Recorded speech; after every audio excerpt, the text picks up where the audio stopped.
Alô, alô, pessoal! Meu nome é Nilson Prado e esse é o Papo Ligeiro.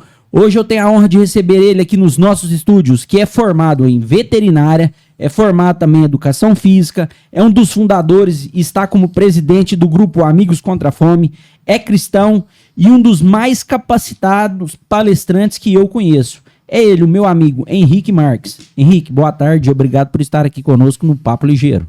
Boa tarde, Nilson. Boa tarde a todos os nossos amigos que estão aí acompanhando. Fico feliz aí pela oportunidade. Só a questão dos mais capacitados que eu vou deixar pela conta da sua caridade e da sua solidariedade. Pessoal, eu tô aqui de Papai Noel, é porque essa é a edição especial do Papo Ligeiro de final de ano, viu? Roda a vinheta com os nossos comerciais aí, Dani.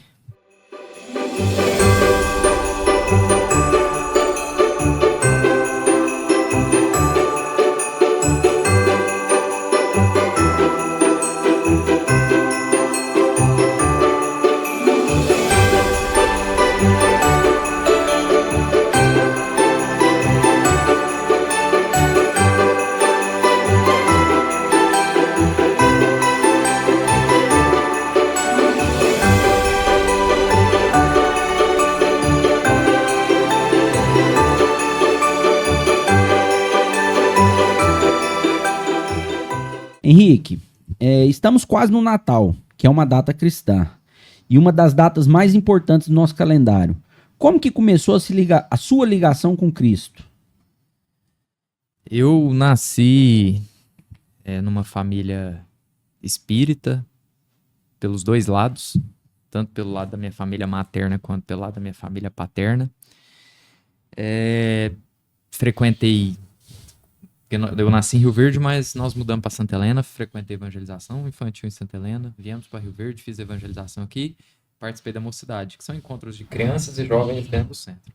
Fui para Jataí fazer faculdade, me afastei durante um tempo, depois que eu retornei, fui participar dos estudos da casa. O centro que eu frequento aqui é o Eurípides Barçanufo, de vez em quando também visito os outros. E nesses encontros, nesses estudos, quando eu fui fazer a outra faculdade de educação física era à noite, não tinha como a gente participar dos estudos durante a semana, então veio a proposta da gente abrir um estudo ali no sábado. Dentro desse estudo do sábado é o estudo das 5 obras básicas de Allan Kardec, e aí que eu me aprofundei, né, de verdade, que eu comecei a estudar. Você perguntou como que foi a minha aproximação, né, com Cristo. Com Cristo. Eu fiz toda essa introdução porque uma curiosidade, Nilson, é que as pessoas não sabem que muitas pessoas que não frequentam o centro, não sabem que nós espíritas somos cristãos. Certo. Então sempre gosto de esclarecer isso aqui, que todo espírita é cristão. Aí o pessoal fala assim, mas eu tenho um amigo que é espírita e não é cristão. Mas então não é espírita, é espiritualista. Todo espírita é espiritualista, mas nem todo espiritualista é espírita. E nem todo cristão é espírita. Nem todo cristão é espírita. Todo espírita é espiritualista, porque todo espírita acredita em algo após a morte. Mas nem todo espiritualista é espírita, porque nem toda religião espiritualista acredita nas coisas da forma como nós acreditamos. Mas todo espírita que segue a codificação de Allan Kardec, gente, é cristão. Nós temos Jesus como nosso maior exemplo, como guia e modelo. Nós estudamos a Bíblia, nós temos estudos da Bíblia dentro do centro, e isso é até responsabilidade do espírita, porque quando o espiritismo chega no Brasil, isso há uns 130, 140 anos atrás, os espíritas muito empolgados com temas como espírito, perispírito, plano espiritual, reencarnação, mediunidade, deixaram Jesus de lado. E assim, hoje, toda vez que eu vou começar uma conversa, seja dentro do centro ou fora do centro, eu falo, não tem como nós conversarmos de espiritismo, não tem como fazer uma palestra, não tem como falar de nada se nós não iniciarmos pela vida de Jesus. Jesus é a base da doutrina espírita, toda a autoridade moral da doutrina espírita está fincada, está paralela com a figura de Jesus. Eu fui fazer um casamento nesse ano, no decorrer do ano, ter a oportunidade de auxiliar numa cerimônia. Aí tinha um senhor lá, que depois que a cerimônia acabou, ele chegou até na filha dele, a filha dele é amiga minha, né? Aí ele falou, minha filha, gostei da fala, né, desse rapaz, aonde que ele prega, aonde que ele congrega? Aí ela falou, não, pai, ele é espírita. Eu falei, não é de jeito nenhum, o espírita não conhece Jesus assim, não fala de Jesus dessa forma. Então, assim, essa é a visão que as pessoas têm de nós, até mesmo porque quando eu vejo quando o espírita tem a oportunidade de falar do espiritismo, nós vamos com muita sede no pote, querendo já falar para as pessoas de mediunidade, reencarnação. Nós temos que começar por Jesus. A base da doutrina espírita é o caráter de Jesus. Nós temos Jesus como guia e modelo. Mas essa visão do espiritismo tá mudando muito, né? Nos Mudando, últimos vem anos. mudando. As coisas têm evoluído, muitas pessoas estão mais abertas, né? Henrique, mas voltando a falar do Natal, no seu entendimento, o que é o Natal? O Natal é uma data simbólica escolhida por nós para nós celebrarmos o aniversário de Jesus. Eu digo simbólica porque não é possível precisar de fato qual foi o mês, o dia, a data que Jesus nasceu. Nós temos várias hipóteses. 25 de dezembro é uma hipótese. É uma hipótese, é uma data, é uma conjectura. Sim, tem vários autores que falam de vários meses diferentes. Mas, assim, o que eu gosto de dizer quando os jovens, por exemplo, perguntam isso para nós lá na mocidade? Isso é o de menos, a data. O fato é que esse homem nasceu, esteve entre nós, se tornou o nosso maior exemplo como guia modelo, é a personalidade mais importante que passou pela Terra, dividiu o calendário humano e eu não tenho dúvida, é o Messias de que todas as grandes nações, religiões, filosofias já falavam. Porque, assim, apesar de eu ser cristão espírita, eu sempre gostei de estudar livros e filosofias de outras religiões, principalmente as orientais. O que a gente tem de curioso nessas obras? Se nós pegarmos as principais obras, as escrituras sagradas de cada religião, todas elas falam da vinda de um Messias que promoveria a paz mundial. Eu não tenho dúvida que todos estão se referindo a Jesus. Jesus, ele é respeitado por todas as nações. Até aquelas que não consideram ele como Messias sabem que ele é muito importante para a questão social. Que ele, de fato, fez muita diferença nessa questão social. O próprio Gandhi vai dizer, se nós perdêssemos todos os livros do mundo, sobrasse só o Sermão do Monte, a gente já teria tudo. Né? Então, eu vejo o Natal assim, como essa data simbólica que a gente criou para celebrar o aniversário dele. Não dá para precisar, mas isso é o de menos, assim, né? O Natal ele pode ter vários significados, independente da pessoa, né? A questão da mudança interna. Você acha que quando Saulo, a caminho de Damasco, viu Cristo, e ele despertou para aquilo. Você acha que o Natal pode ser um despertar para cada um de nós? Você acha que isso pode ser um momento de reflexão interna e trazer aquele despertar? Porque é muito mais do que um consumismo exagerado. Tem que ter algo interno, algo que realmente mexa com a gente, né, Henrique? O Natal, ele faz com que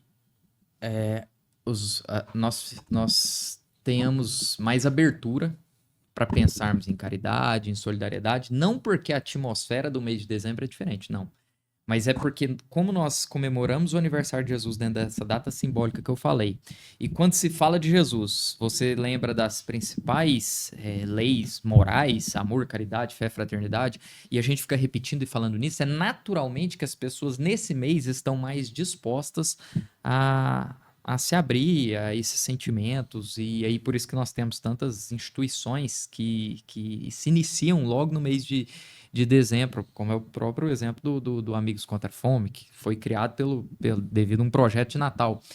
Só que assim, nós também temos que sempre fazer a observação que é óbvio que não adianta nós nos tornarmos caridosos e solidários apenas somente no mês de dezembro. Não adianta nada eu passar o ano todo sendo mau caráter, sendo uma pessoa corrupta, prejudicando a sociedade, não somando na vida de ninguém, sendo um marido ou uma esposa adúltero, prejudicando meus filhos, aí chega na época do Natal, coloca uma máscara, finge ser bonzinho, depois acaba, é lógico que isso não faz diferença. Mas fato é que no Natal a gente fica mais aberto para essas coisas. Por que você fala que a atmosfera muda do mês de dezembro? Porque nós começamos a falar mais disso, porque se remete à figura de Jesus. Você acha que muda um pouco o assunto, a retórica? Isso, nós começamos a falar mais do aniversário do Cristo. Naturalmente, que ao se falar de Jesus, a gente vai falar dos seus ensinamentos. Naturalmente que se cria uma atmosfera em volta nisso pela nossa própria repetição. Não porque eu acho que o mês de dezembro é diferente, até mesmo porque o calendário é uma coisa criada por nós. Agora, o Natal tem uma particularidade, assim, que a gente sempre gosta de conversar muito isso lá no centro. O Natal é a única data de aniversário que todo mundo ganha presente, menos o aniversariante. Porque há 2000 anos atrás, o pedido do aniversariante foi que nós amássemos o nosso próximo como a nós mesmos, não fizéssemos aos outros o que nós não gostaríamos que os outros nos fizessem e retribuíssemos o mal com o bem. Então, qual que é a reflexão que eu acho que todo mundo tem que fazer no Natal, principalmente o cristão? Só do cara se posicionar como cristão, ele tem mais responsabilidade que as outras pessoas. Quando eu digo que sou discípulo de uma disciplina, eu já tenho responsabilidade em seguir aquela disciplina. Então, eu acho que todo dia a gente tem que colocar a cabeça no travesseiro e pensar se nós temos sido úteis para a sociedade. Eu estou mais somando na vida dos outros ou estou mais dificultando a vida dos outros? Eu coloco a cabeça no travesseiro e penso, todo bem que eu fiz naquele dia, todo mal que eu fiz, todo mal que eu deixei de fazer, ou todo bem que eu estou me propondo a fazer, faço uma reflexão e tento levar isso para o meu dia a dia. Eu acho que esse é o principal fundamento do Natal. É a gente pensar em como que nós podemos presentear de fato o aniversariante. Lembrando que o fato de me dizer cristão não me torna cristão. O fato de eu falar que eu sou cristão não me torna cristão. O fato de me dizer seguidor daquela religião... O fato de eu dizer que eu sou honesto não significa que eu sou honesto. O fato de eu dizer que eu sou seguidor daquela religião ou não me torna cristão. A única coisa que me torna cristão é o bem que eu faço pelos outros. Tanto é que nós sempre falamos isso também, tem muito ateu mais religioso que muito religioso. Porque o que importa é o que realmente você faz. Um ateu que ajuda, que tá, que é bom, que tá preocupado. Que é honesto. E eu não falo do cara que vai participar de instituição, eu falo do cara bom no dia a dia, o cara que tá se esforçando para ser um bom marido, o cara que tá se esforçando para ser um bom pai de família, o cara que se esforça para ser um bom patrão, o cara que se esforça para ser um bom funcionário. Esse cara, ele tá muito próximo, muito mais próximo de uma comunhão com Deus do que o cara que se diz religioso, porque tem uma religião. E vai na igreja no centro todo dia. Ou no centro e sai do templo e aquilo ali. Henrique, você passou 2000 anos. Hoje a gente tá vendo foguete da ré, aqui, né, literalmente. Nós evoluímos muito intelectualmente, mas moralmente a gente ainda fica preso em certas coisas que quando a gente lê determinados livros antigos, parece que estão se repetindo as coisas. Fatos de corrupção, de pessoas que adquirem um certo poder e acham que estão acima de todos e de tudo. Como é que tá isso na nossa humanidade? O pessoal... Você acha que tem evoluído? Não, evoluiu Essa questão demais. que você riu, mas o foguete que dá ré é uma realidade. Eu sei. Assim, eu achei engraçado logo a tecnologia que você lembrou. Uhum. Mas eu acho que, assim, é óbvio que o intelectual foi na frente. O homem evolui em duas asas, moral e intelectual. Eu acho que a asa intelectual está muito maior que a asa moral. Só que a asa moral também evoluiu muito. Se a gente parar para pensar 200 anos atrás, nós tínhamos escravidão. Se eu vejo um negro hoje sofrendo, por exemplo, sendo vítima de racismo ali na rua, por mais que eu não conheça ele, eu vou lutar por ele. Ou seja, eu que nem conheço ele, tô lutando. Isso era inadmissível há poucos anos atrás.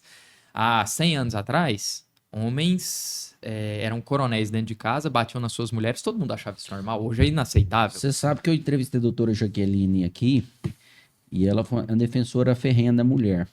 E na década de 90, não sei precisar o ano, ainda vigorava no Supremo uma lei que se o homem matasse a mulher por conta de adultério, ele estava na razão dele. Isso há 30 anos atrás aqui no Brasil. Sim. Você entendeu? Pra você ver como que é recente. Como que moralmente nós não evoluímos? A evolução moral, ela é muito nítida. Quando acontece, por exemplo, acho que foi há 2, 3 semanas atrás aqui, um homem matou uma mulher com 37 facadas aqui em Rio Verde. Isso impacta. Eu dormi mal. Mas por que você dormiu mal? Você nem conhece ela porque a moral vem evoluindo. Não a minha, de todos nós. Gente, esse tipo de crime há 50, 100 anos atrás passava despercebido. As pessoas não estavam nem aí pra isso. Crimes como pedofilia que hoje salta aos olhos, que são inadmissíveis, era uma coisa corriqueira. Corriqueira, normal. Não tem como falar que moralmente nós não evoluímos. Vou te falar pela própria política. Hoje você conversa, nós podemos conversar eleger aqui 10 pessoas passando na rua. 9 sabe o que é direita e o que é esquerda hoje, velho. Mas dependendo, você não pode falar mal de determinados integrantes da política, senão nosso programa é até bloqueado. Não vamos pender pra lado nenhum, mas olha só, se você perguntasse há 10 anos atrás, as pessoas sabiam disso? As pessoas não sabiam disso. Eu queria falar um pouco dos excessos do Natal. É o que você falou, todo mundo ganha presente, menos o aniversariante. Excesso de comida, excesso de bebida, principalmente álcool. Né? Hoje você pega crianças de 5, 6 anos que vê o pai e a mãe beber como se fosse uma coisa normal. E falam, porque eu já presenciei, não, quando eu for adulto eu também vou beber. Meu pai bebe, minha mãe bebe, é como se fosse uma coisa normal. Isso tira um pouco o verdadeiro significado do Natal, na sua visão? Não, eu não acho que tira o verdadeiro significado do Natal. Pra te falar a verdade, eu acho que nós compramos até algumas brigas desnecessárias, porque a questão da bebedeira e da comilança é uma questão cultural. Isso já vem de cultura. Toda questão cultural, para a gente reformar ela, são anos de educação, um processo educativo. Vou te dar um exemplo. Há 40, 50 anos atrás, todo mundo fumava. Hoje o fumante é uma minoria. Mas por que que isso aconteceu? Um processo educativo. Então, assim, um detalhe importante, eu não estou fazendo apologia, nem a bebedeira, nem a comilança. São péssimos costumes. Mas todo mundo sabe disso, não sabe? Então, cada um com seu livre-arbítrio. A gente não tem que ficar apontando o dedo, nós não temos que ficar criticando, porque o que tira o verdadeiro significado do Natal é ficar preocupando com a vida dos outros. É a covardia. É você Lesar o outro, passar a perna. passar por cima dos outros. É você ser um patrão carrasco. É você ser um mau funcionário. É você tratar mal as pessoas. É isso que tira o E verdadeiro o Natal, ele significado tá do em Natal. todos os dias da nossa vida, porque o nascimento de Cristo pode ser considerado uma coisa que nasce a todos os momentos na vida de todo mundo. Sim. Seria uma interpretação certa ou errada aí? Não, eu acho Você que... pensar que Cristo nasce dentro da gente a todos os momentos porque a gente pode deixar ele nascer ou não. O Natal ele tem que transcender a data, né? Como nós falamos, nós temos uma data simbólica para comemorar o Natal, o aniversário de Jesus, mas ele tem que ser transcendente. Não adianta eu ficar batendo na tecla de melhora íntima, de reforma íntima, de caridade, de solidariedade só naquela data. Então, passou daquela data ali, o que eu estou fazendo pelos outros? Passou da data do Natal, eu continuo tentando me esforçar todos os dias. O Natal ele só passa a ter sentido se ele deixa de ser eficiente só na data de Natal e passa a ser eficiente em todos os meses. Nós já falamos aqui que, na verdade, essa data do dia 25/12 foi convencionada pelos homens. Não tem-se nada que prova que foi realmente nessa data. E tem alguns países, principalmente no Oriente, que não comemoram o Natal em dezembro, né? Não comemora. Natal não é uma data universal. Ele existe na maioria dos países, mas principalmente naqueles de crença cristã. Pessoal, mas antes da gente continuar, eu peço que você se inscreva no nosso canal no YouTube, é Papo Ligeiro, e siga-nos no Instagram, é Papo Ligeiro, é tudo junto, gente, Papo Ligeiro. As redes sociais hoje, elas de certa maneira trazem um exibicionismo desnecessário para o Natal. Você acha que isso é prejudicial? Como é que você encara isso? As redes sociais trazem exibicionismo no Natal. A televisão traz só notícia ruim.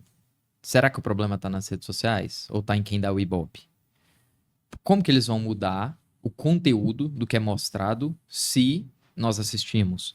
Então, assim, ô Nilson, mais uma vez, eu não acredito que o problema está na rede social, não acredito que o problema está no que passa na televisão, eu acredito que o problema está no nosso foco. O que a gente está assistindo? Para parar de dar Ibope, aquilo você tem que parar de assistir. Eu assisto um podcast e chama Café com Ferry. E ele falou que, numa pesquisa que saiu na China, o brasileiro é o que mais assiste TikTok. Uma média de 122 minutos por dia no TikTok. 122 minutos por dia no TikTok. Então, da onde que saiu? 2 horas por dia Eu no te TikTok. pergunto, da onde que saíram as pessoas que produziram as redes sociais? Elas saíram da sociedade ou elas são alienígenas Não, que saiu vêm? da sociedade. Pois é, ué. Então elas são reflexos do que nós estamos buscando. Outra coisa, a rede social nunca vai ser o problema. O problema, hoje em dia, o problema que nós estamos tendo é na dificuldade do pai e da mãe de dar certos limites e de educar os filhos.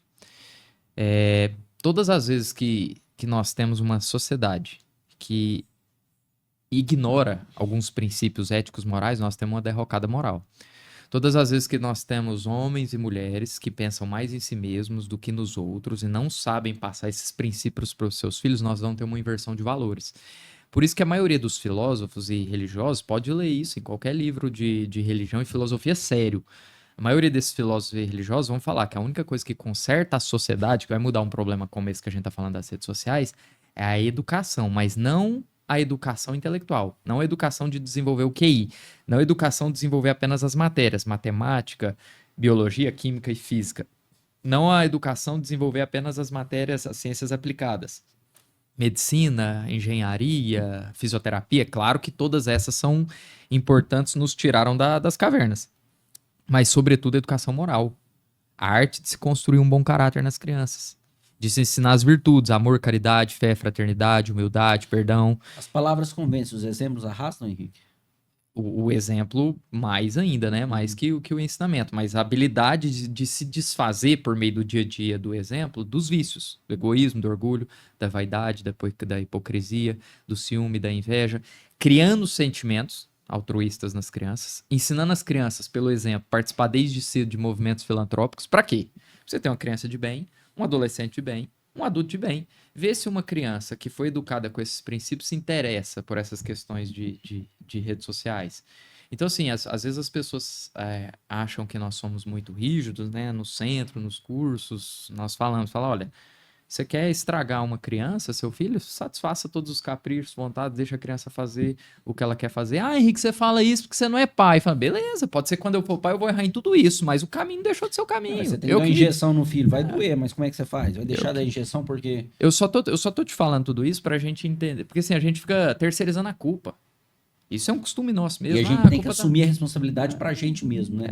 Você acha que através do voluntariado, você acha que as pessoas que se tornam voluntários, eu sei que você é voluntário assíduo, uma pessoa extremamente dedicada, você acha que isso faz com que a pessoa se torne um pouco melhor, se torne um pouco mais humana, vendo a necessidade do próximo, olhando, deixando de olhar para si, para olhar para o irmão que está ali numa dificuldade talvez muito maior, e aí você para de ver que o seu problema, você começa a enxergar e fala, opa, peraí, meu problema não é tão grande igual eu imaginava. Você acha que esse é um dos caminhos? O voluntarismo. Não, eu não tenho dúvidas disso. Tem um livro muito bacana, a gente usa no culto no lar, né? Você também, com certeza você conhece. O livro chama Minutos de Sabedoria. Aí tem uma páginazinha, uma lição lá que você abre, eu não me recordo se é 82, o que é. Você abre uma lição lá, tá escrito assim: se um dia estiver triste, procure alguém mais triste que você. Pra você entender que a sua situação não é a única. Então, assim, eu tenho certeza absoluta que qualquer trabalho em que você se dedique ao próximo, porque quando a gente fala de trabalho voluntariado, logo vem na nossa cabeça que é doar alguma coisa material. Uma cesta básica, não sei, roupas, ou dinheiro, ou qualquer eletrodoméstico usado, né? Esse é um trabalho importantíssimo. As pessoas estão precisando disso. Mas se você está no seu trabalho, tem um colega seu de trabalho passando por uma dificuldade, você vai lá e dá um conselho amigo, tem um colega do seu trabalho sofrendo por alguma coisa, você vai lá e dá um conselho amigo, você está fazendo. Você doa tempo, né, Henrique? Você doa tempo, você está fazendo um tipo de trabalho, você está facilitando a vida daquela pessoa. Regra básica para felicidade: não se trata do que os outros fazem para você, se trata do que você faz pelos outros. Não é questão de ser servido, é questão de servir. A nossa felicidade é a soma do bem que nós fazemos aos outros. Então, assim, mas eu não tenho oportunidade. Quem não tem oportunidade? Porque mesmo que eu fosse um acamado, eu poderia fazer uma prece pelos outros dentro da minha casa. Tem um senhor muito legal da Índia, tem vídeos dele, ele fala assim, ele chama Rabindranath Tagore. E ele fala: eu achava que a vida fosse alegria. Despertei-me. A vida é serviço. Então servi. E no serviço eu encontrei alegria. É no servir ao próximo a nossa felicidade está. Não existe felicidade nem na ociosidade, nem na produtividade egoística. O que é ociosidade? Eu não fazer nada. Tanto é que os maiores índices de suicídio são no país desenvolvido, gente. E um exemplo, teve uma palestra sua há pouco também, falando do gigante deitado, né? Jerônimo Mendonça. E ele, acamado, ele conseguia fazer o bem, conseguia fazer tanto, né? E outro exemplo também que você deu numa palestra sua, Dr. Paulo Campos, né? Que numa época que tudo era difícil, não tinha tecnologia igual nós temos hoje, meios de comunicação, ele fez tanto por Rio Verde, né? Então, muitas das vezes a gente também não... Será que a gente tá se mexendo? Será que a gente tá levantando a bunda da cadeira e ir pra luta, pro trabalho? Há 2 semanas atrás, eu tava meio chateado com algumas coisas. E reclamando da vida. E não tinha parado naquele dia nem pra fazer uma prece ainda e reclamando. E era dia de eu entregar a cesta. As cestas que você entrega também, seu irmão, lá pelo Amigos Contra a Fome. Eu cheguei numa casa pra entregar a cesta. A senhora me recebeu com um sorriso no rosto. Eu falei, não, nessa casa aqui tá tudo bem, porque a senhora tá tão feliz. Eu cheguei lá, o marido dela tinha sofrido um acidente. Há 3 dias, bateu de moto, estava certo, bateu de moto, o carro que furou o pare. Ele amputou 4 dedos do pé, teve uma lesão entre L4 e L5, nas vértebras da lombar, não vai andar mais. 4 filhos. Eu saí de lá dando pulos de alegria pela minha vida, grato pela minha vida. Então, assim, hoje, a maioria de nós, não tô falando todos, gente, mas a maioria de nós não temos motivos para reclamar. Eu entrevistei o Cairo Arantes há umas 3 semanas atrás, 4. E o Cairo é um empresário que eu admiro muito. Ele é produtor de leite e produtor rural. E ele sofreu um acidente há 10 anos atrás e ele perdeu o movimento das pernas. E ele falou aqui no Papo Ligeiro, nessa mesa aqui. Ele falou, Nilson, até meus 43 anos, eu não sabia o que era ter problema. Eu não tinha problema. Ele falou aqui, depois que eu sofri o acidente, que eu fui ver que tudo na vida... Aí eu não sei se ele analisou internamente, ele começou a ver que tudo que ele passou antes foi parte de um crescimento necessário para ele atingir e chegar onde ele chegou. Que ele foi ver que realmente o problema era o fato dele não ter a capacidade de andar.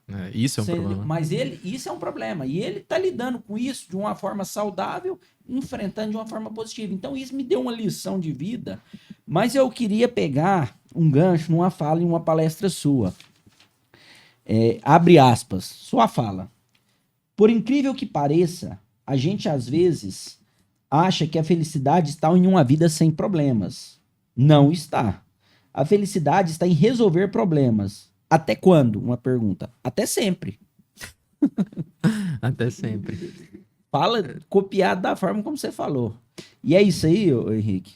Não, assim, a gente vai estudando. A minha experiência, perto de experiência, igual você falou, do Cairo, né? Do Cairo Arantes. E de tantas outras pessoas, do Paulo Campos e de tantos outros, igual dessa senhora que eu visitei, a minha experiência é insignificante. Então, o que eu vou falar aqui para vocês é baseado nas coisas que eu estudo, no exemplo de outras pessoas, né? No que eu li, nas experiências de outras pessoas. Uhum. O que eu vejo muitas das vezes é que a gente se frustra com a vida porque não pelo sofrimento da vida, mas sim pela expectativa que a gente coloca. Como as coisas não acontecem do jeito que eu quero, ou como acontecem coisas que eu não quero, eu me revolto. Qual a maior lição das religiões, das filosofias e das doutrinas? Não se trata do que eu quero, do que eu acho que eu gosto. Se trata de aceitar as coisas do jeito que elas são. Essa aceitação é fundamental para a felicidade. Primeiro ponto. O que é o segundo ponto? Por tudo que você falou, redes sociais, materialismo, egoísmo que a gente está vivendo, nós aprendemos um conceito muito distorcido de felicidade. Onde que a gente aprendeu a buscar felicidade? Nas coisas externas. No dinheiro, na riqueza, no poder. Nas coisas materiais. Para eu ser feliz, eu tenho que ter dinheiro, todo mundo tem que ter dinheiro. Para eu ser feliz, eu tenho que ser perfeito, todo mundo tem que ser perfeito. Eu tenho que me enquadrar num padrão de beleza que a sociedade estipulou, eu vou lá, acredito naquilo, daqui 10 anos o padrão é outro, eu tô sempre escravo de um sistema que fica me usando. Para eu ser feliz, eu nunca posso ter uma doença, ninguém na minha família pode ter uma doença, como se doença fosse uma coisa assim, que só acontece com as pessoas de fora, nunca acontece com a gente. Como se fosse o fim do mundo. Então assim, quem que vocês conhecem que tem tudo ao mesmo tempo, que não tem nenhum problema? Não existe. Nós vamos arrumar de um lado, vamos desarrumar do outro. A questão é que nós aprendemos a buscar a felicidade onde ela não existe. Olha que coisa louca. O mundo nos ensinou a buscar a felicidade, a alcançar a felicidade no inalcançável, querendo evitar coisas que são inevitáveis. Tem um filósofo estoicista, ele chama Epícteto. Tem muitos livros. Você que tá lendo. Você mostrou esses dias. Isso. Ele fala nesse livro. Ele fala, o problema tem solução? Não. Então pra que você tá preocupado? Já não tem solução mesmo. O problema não tem solução? O problema tem solução? A pergunta é o contrário primeiro. Não, então pra que você tá preocupado? O problema não tem solução? A pergunta é a mesma. Aceite as coisas como elas são. Elas são aceitação. O que a gente acontece? O que eu vejo hoje? Qual que é a nossa visão de felicidade? É quando tá tudo no nosso entendimento perfeito. Dinheiro, família, saúde. Nós queremos alcançar a felicidade onde ela não existe, vivendo uma vida sem problemas. Isso não existe. Não existe. A nossa definição de felicidade, se você perguntasse para a maioria das pessoas, felicidade é igual não ter problemas. Mentiras. Isso é uma utopia criada pelo mundo materialista. Isso não existe. Uma vez uma palestra sua, você viu que eu assisto suas palestras, né? Você falou que o gostoso da viagem não é a viagem. É os preparativos para fazer a viagem. E esses preparativos para se fazer viagem são os problemas da vida para se conseguir algo que foi lutado, que foi trabalhado, que foi cheio de desafios para me atingir aquela determinada coisa. É aqueles problemas que antecedem a vitória. É isso que é o gostoso da vitória. Porque se a vitória viesse sem esses preparativos, não teria graça? Não dá valor. Seria não daria isso. valor. Porque, vou dar um exemplo meu para vocês, dentro disso aí que você falou. Primeira vez que eu tive um carro, eu fazia veterinária, a minha mãe me deu esse carro. Eu nunca parei para lavar esse carro, eu não sabia a época de fazer a manutenção nele direito, eu não sabia como que eu deveria cuidar, enfim, eu não dei valor, porque isso veio de fora, isso é externo. Aí eu tive a primeira oportunidade, depois que eu comecei a trabalhar, de trocar de carro, e aí eu comprei meu carro. Aí toda semana eu lavava. Aí eu sabia certinho a manutenção. A mesma coisa é tudo na vida. A graça da vida, ela tá na resolução de problemas. Como E eu tava... é no degrauzinho, né?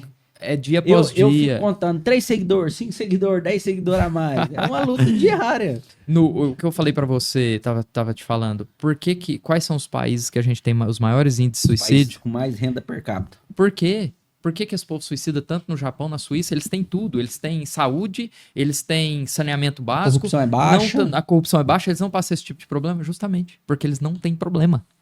A graça da vida tá nessa resolução de problemas. Tem 3 fatores que nos causam depressão. Ociosidade, não fazer nada. Saciedade, você ter tudo, e é uma consequência da ociosidade, aí você não precisa fazer nada. E, por último, falta de fé. Falta de fé em Deus? Também, mas falta de fé no futuro. Não acreditar, né, em coisas posteriores. Esses 3 fatores são os fatores que mais causam depressão. Henrique, como que a gente lida com o luto e a saudade de entes queridos nessa época do Natal? Eu sei que lidar com isso é em toda a época do ano, mas especialmente na época do Natal, que a família está reunida. Como é que a gente busca esse conforto da questão da saudade das pessoas queridas, próximas, que já se foram? Não existe um protocolo para me deixar livre dessa saudade. Isso não existe. Falar, não, uma fórmula para você não sofrer mais por causa de saudade. Só não existe saudade se você não amou a pessoa. Se eu amei a pessoa, eu sempre vou sentir saudade daquele carinho, daquele abraço. A saudade é uma coisa constante. Tem dia que vai ser mais doído, tem dia que não. Agora, assim, quando nós temos algumas crenças, principalmente nessa fé no futuro, fica muito mais fácil de passar por algumas situações. Tem um filósofo que eu gosto muito, francês, ele chama Montaigne. Ele fala assim, o homem não sofre pelo que lhe acontece. O homem sofre pela visão que ele tem do que acontece. Então, suponhamos que eu estou com uma doença.